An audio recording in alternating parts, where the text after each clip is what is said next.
Hey everyone, I'm Roger Herring and I am the Investor's Accountant. Welcome to my office for another edition of Ask Roger.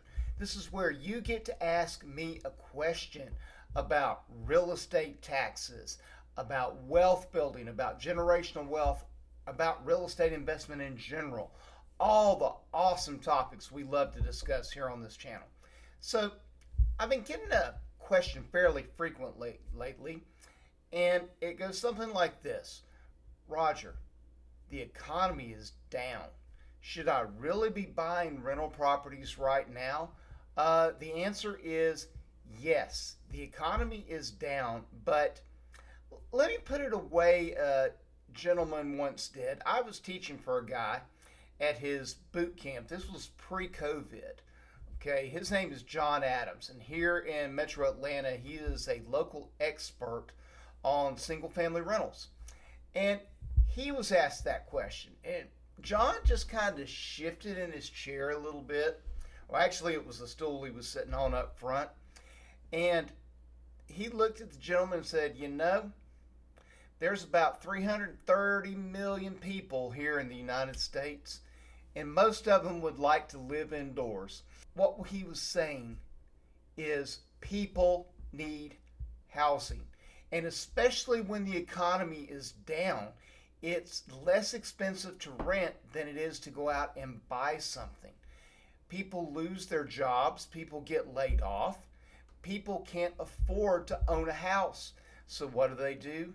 They rent. And that's where we come into the picture. We are providing that affordable housing that they need to have. Okay?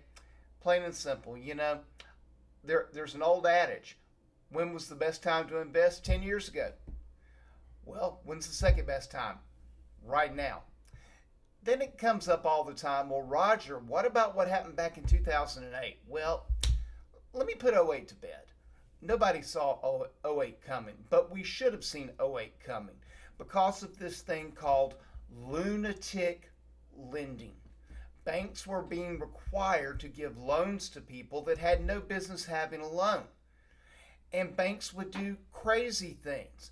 There was the no-doc loan, the stated income loan, the 125% debt to equity loan. We were going crazy with loans with no common sense around it, and people were way, way over leveraged. What happened? In the secondary market, where people that couldn't get a decent loan would go, where there were investors and they could get high interest home loans, there was a panic because one investor pulled out, and it spread a panic across that entire marketplace, and it bled over into the primary market, and that's what caused the crash of '08. We don't see that happening again. We've got good, solid underwriting now. There was no underwriting back in the day of any consequence. So, is it a good time to invest in rental properties? You better believe it, because what's going to happen come third quarter, come fourth quarter? Well, interest rates are going to drop, but people are still going to have houses to sell, and you're going to be able to pick up some deals.